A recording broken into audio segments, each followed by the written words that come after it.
రాష్ట్రంలోని దేవాలయాల పాలక మండల సభ్యుల సంఖ్యను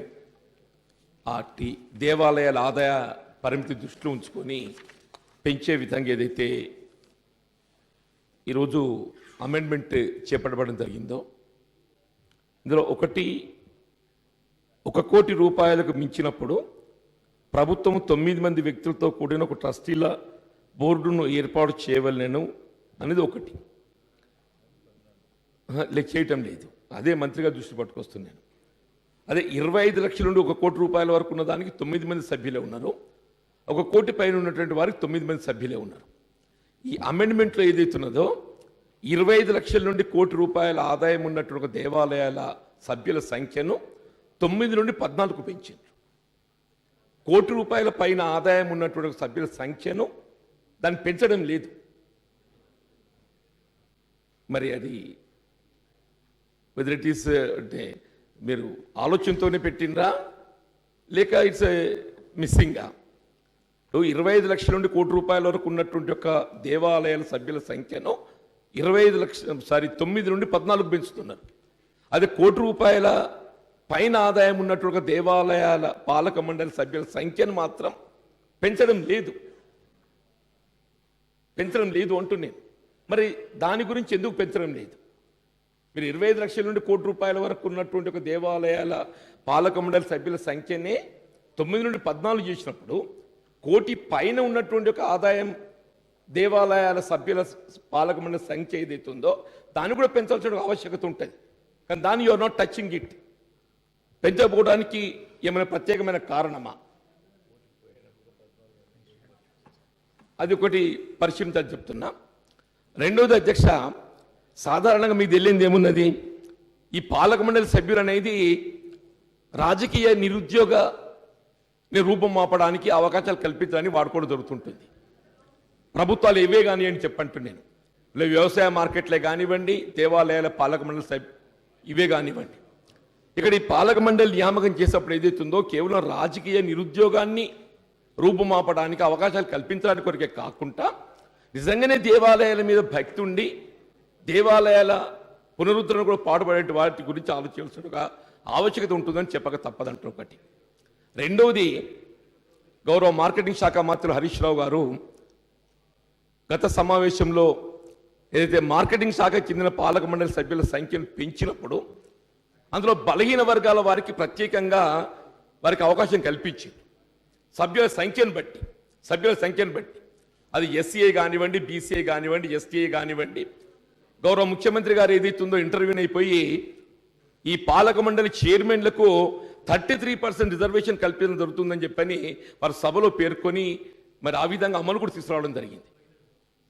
మహిళలకు కూడా అంటే ఏమంటున్నా, మీరు ఏ విధంగానైతే మార్కెటింగ్ శాఖలో మీరు మార్కెటింగ్ చైర్మన్లు 33% మహిళలకు రిజర్వేషన్ కల్పించే విధంగా, అట్లాగే సభ్యుల సంఖ్యను కూడా ఏదైతున్నదో మీరు పెంచిన సభ్యుల సంఖ్యను అది దళితులు బలహీన వర్గాల వారికి ఏదైతుందో వారికి మాత్రమే అవకాశం కల్పించే విధంగా మీరు ఈ చట్టంలో ప్రతిపాదిస్తే బాగుంటుంది.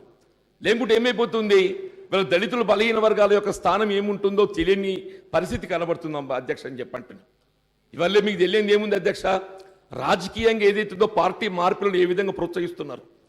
శాసనసభలోనే ఏదైతుందో శాసనసభ్యులను పార్టీ మార్పులు ప్రోత్సహించే విధంగా ఇవాళ చర్యలు చేపడుతుంటే స్వయంగా సుప్రీంకోర్టు ఏదైతుందో స్పీకర్ గారికి నోటీస్ ఇచ్చింది అధ్యక్ష అని చెప్పంటూ నేను ఇవాళ గౌరవ సభ్యులు ఏదైతుందో పార్టీ మారి కండువాలు కప్పుకుంటుండ్రు. మీ సమక్షం లోపల పార్టీ మారిన సభ్యులు కండువాలు కప్పుకున్నారు అధ్యక్ష. స్పీకర్ సార్, సబ్జెక్ట్ పైన గౌరవ సభ్యులు ఎంతసేపు మాట్లాడే అభ్యంతరం లేదు అధ్యక్ష. It is not the way sir. Subject speaker sir, ఇష్యూకు సంబంధించిన సూచనలు చేయండి. జీవన్ రెడ్డి గారు 2 అంశాలు వారు మాట్లాడినారు అధ్యక్ష. వారు ఒక విషయం సరి చేసుకుంటే మంచిదని నేను చిన్న క్లారిఫికేషన్ అధ్యక్ష. గత సమావేశాల్లో మార్కెటింగ్ మంత్రి గారు హరీష్ రావు గారు మార్కెట్ కమిటీల్లో సభ్యుల సంఖ్యను పెంచారు అని అన్నారు. మేము పెంచలేదు అధ్యక్ష. రాజకీయ నిరుద్యోగుల కోసం గత కాంగ్రెస్ ప్రభుత్వం ఎక్కువ మంది కల్పించడానికి మీరు సంఖ్య పెంచితే మేము అక్కడ తగ్గించినం తప్ప పెంచలేదనేటువంటిది వారికి మీ ద్వారా తెలియజేస్తున్నాం అధ్యక్ష. దేవాలయాలకు వస్తే భక్తిభావం కలిగినటువంటి వారికి, భగవంతుడికి మరింత సేవ చేయాలనేటువంటి దృక్పథం ఉన్నటువంటి వారికి ఎక్కువ మందికి అవకాశం కల్పించాలనేటువంటి ఒక సదుద్దేశంతో ఇది ఇక్కడ చేసినారే తప్ప మాకు మీలాగా అట్లా రాజకీయ దురుద్దేశంతో రాజకీయ నిరుద్యోగుల కోసం మార్చేటువంటి ఆలోచన కానీ అవకాశం కానీ మాకు ఎంత మాత్రం లేదనేటువంటి విషయాన్ని వారికి తెలియజేస్తున్నాం అధ్యక్ష.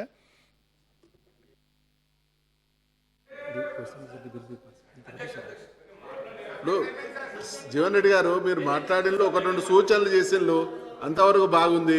మళ్ళీ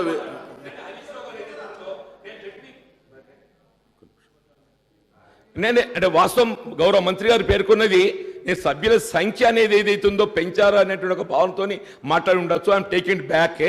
ఇవాళ ఏదైతే వాస్తవం కూడా మార్కెటింగ్ శాఖలో మీరు మహిళలకు రిజర్వేషన్ కల్పించారు. గౌరవ ముఖ్యమంత్రి గారు ఏదైతుందో ఇంటర్వ్యూని అయిపోయి ఏదైతున్నదో మహిళలకు ప్రాధాన్యత కల్పించే విధంగా 33% మేము మహిళలు కల్పిస్తామని చెప్పని గౌరవ ముఖ్యమంత్రి గారు పేర్కొనడమే కాదు, దానికి అనుగుణంగా చట్టాన్ని కూడా మార్పు చేయడం జరిగింది. అట్లాగే వీళ్ళు పెంచిన సభ్యుల సంఖ్య మీరు రాజకీయ నిరుద్యోగం దాన్ని మాన్పడానికి కొరక అవకాశాలు కల్పించడానికి అది ఏదైనా కానివ్వండి. నేను అడిగేది ఒకటే, బలహీన వర్గాల వారికి, దళితులకు ఈ పెంచేటటువంటి సభ్యుల సంఖ్యలో వారి దామాష ఏ విధంగా ఉండబోతుందని అడుగుతున్నాను అంతే. నేను అడిగేది ఒకటే, మీరు ఏ సభ్యుల సంఖ్యను పెంచుతున్నారో ఈ పెంచే సభ్యుల సంఖ్యలో దళితులది, బలహీన వర్గాల సభ్యుల సంఖ్య ఏ దామాషాగా ఉండబోతున్నది, వారికి కూడా అవకాశం కల్పించాల్సిన బాధ్యత ప్రభుత్వం మీద ఉన్నది. కాబట్టి ఆ విధంగా నేను మార్పులు చేయండి. దీన్ని సెలెక్ట్ కమిటీకి పంపించండి, తప్పలేదు. దాంట్లో భేషజాలు పోల్చే అవసరం లేదు. ఇలా ముఖ్యమంత్రి గారు ఉంటే వారే స్వయంగా రెస్పాండ్ అయిపోయి ఏదైతుందో ఆ మార్పులకు తదను సూచన చేసేవారు. గౌరవ ముఖ్యమంత్రి గారు సభలో లేరు కాబట్టి ఏదైతుందో ఒకసారి దీన్ని మనం ఆమోదం చేసుకుంటే మళ్ళీ మార్పు చేసుకోవడానికి మనకు అవకాశం ఉండడం ఇబ్బందికరంగా ఉంటుంది. కాబట్టి ఏదైతుందో ఒక 3 నేను చెప్పాను అధ్యక్ష. 1 కోటి రూపాయల ఆదాయం పైబడి ఉన్నటువంటి ఒక దేవాలయాల సభ్యుల సంఖ్యను పెంచే విధంగా మీరు చట్టంలో పొందుపరచలేదు. 1. రెండవది ఏదైతున్నదో మహిళల రిజర్వేషన్ సంబంధించి కూడా ఒకటి ప్రాధాన్యత గల అంశం, అది కూడా ఇందులో చేరిస్తే బాగుంటుందనేది. అట్లాగే 3వ అంశం ఏదైతుందో దళితులు, బలహీన వర్గాల వారికి ఏదైతుందో ఈ పెంచిన సభ్యుల సంఖ్యకు అనుగుణంగా వారి దామాషాను మీరు స్పెసిఫిక్గా పేర్కొంటే బాగుంటుందనేది నేను మీకు విజ్ఞప్తి చేస్తున్నా అధ్యక్ష. వీళ్ళ దేవాలయాల పరిస్థితి ఏమైపోయింది అధ్యక్ష అంటే 2.5 సంవత్సరాలు అవుతుంది.